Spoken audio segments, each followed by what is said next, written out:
আজকে পদার্থবিদ্যা থেকে কিছু এমসিকিউ প্র্যাকটিস করব। সকলে অবশ্যই লাস্ট পর্যন্ত দেখবে। এটা শুধু RRB group D, NTPC, group C, group D কাজে লাগবে, বিভিন্ন কম্পিটিটিভ এক্সামের জন্য বিশেষ করে। দেখুন 1 নম্বর কোশ্চিনটি, যে সমস্ত রাশি প্রকাশের জন্য মান এবং অভিমুখ উভয়ের প্রয়োজন হয় সেটা হচ্ছে প্রাকৃতিক রাশি, স্কেলার রাশি, ভৌত রাশি, ভেক্টর রাশি। সঠিক অ্যান্সার হয়ে যাবে ভেক্টর রাশি, যার মান ও অভিমুখ দুটাই থাকে। ঠিক আছে। 2 নম্বর কোশ্চিন, বটমূল্য পরীক্ষাটি করার সময় পারিপার্শ্বিক বায়ুর উষ্ণতা কত হতে হবে? বটমূল্য পরীক্ষায় আমরা দেখব সাধারণত 0 ডিগ্রি এর বেশি হতে হবে। ঠিক আছে। 3 নম্বর কোশ্চিন, কোন স্কেলার রাশিটি 3টি মৌলিক একক দ্বারা গঠিত? 3টা মৌলিক একক দ্বারা গঠিত হচ্ছে ক্ষমতা। ঠিক আছে, সঠিক অ্যান্সার হয়ে যাবে ক্ষমতা। 4 নম্বর, নিয়মিত প্রতিফলন নিম্নের কোন প্রতিফলনের ক্ষেত্রে ঘটে? নিয়মিত প্রতিফলন ঘটে হচ্ছে দর্পণের ক্ষেত্রে। ঠিক আছে। শোনকের আকার কমলে শব্দের প্রাবল্য কি হয়? সঠিক অ্যান্সার হয়ে যাবে কমে। শোনকের আকার কমলে শব্দের প্রাবল্যটাও কমে। ঠিক আছে। চলে আসি 6 নম্বর, 138 হার্জ কম্পাঙ্কের সমমেল কোনটি?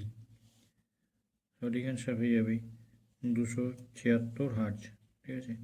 আপাতন কোণ 55 ডিগ্রি হলে প্রতিফলন কোণ কত হবে? 35, 55, 125, 65।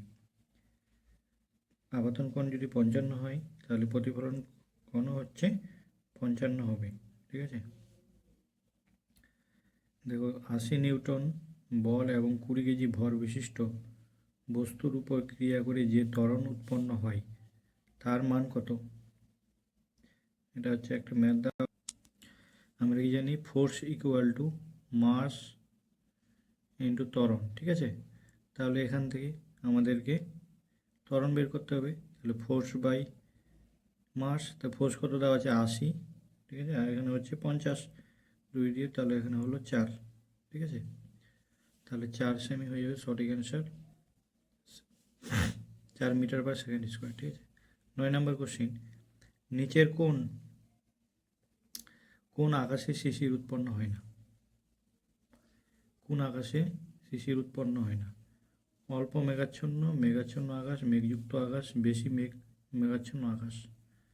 সঠিক অ্যান্সার হয়ে যাবে মেঘমুক্ত আকাশে কিন্তু শিশির উৎপন্ন হয় না। ঠিক আছে। এবার স্প্রিং তুলার সাহায্যে কি পরিমাপ করা হয়?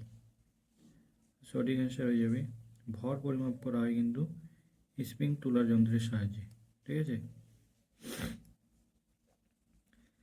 চলে আসে 11 নম্বর, জলের বাষ্পীভবনের লিন তাপ কত? সকলে মনে রাখবে, জলের বাষ্পীভবনের লিন তাপ হচ্ছে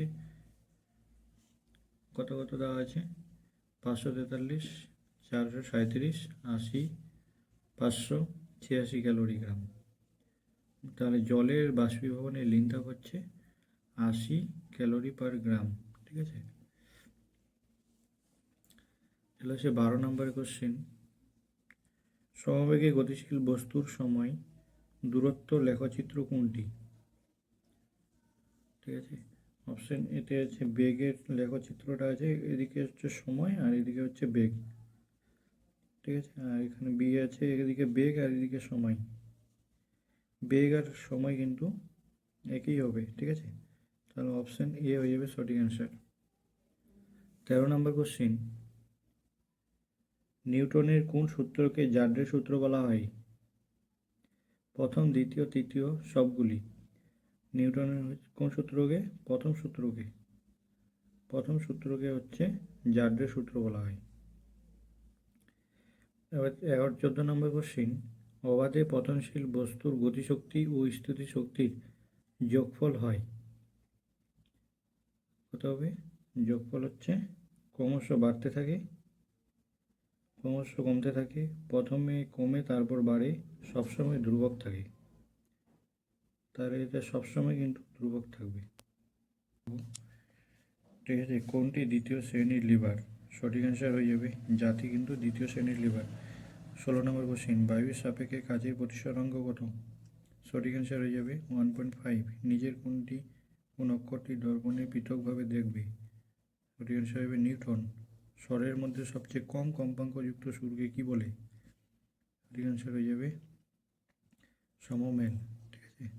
0 ডিগ্রি সেন্টিগ্রেডে বায়ুর মাধ্যমে শব্দের বেগ কত? 332 মিটার পার সেকেন্ড। 20 নম্বর কোশ্চিন, নিচের কোনটি মাত্রাহীন রাশি? দ্রুতি, ক্ষমতা, ঘনত্ব। মাত্রাহীন রাশি হচ্ছে কোন? এই 20টা করেই কিন্তু 20টা থাকলো আজকে। যাদেরকে ভিডিওটি ভালো লেগেছে অবশ্যই সাবস্ক্রাইব এবং লাইক করবে।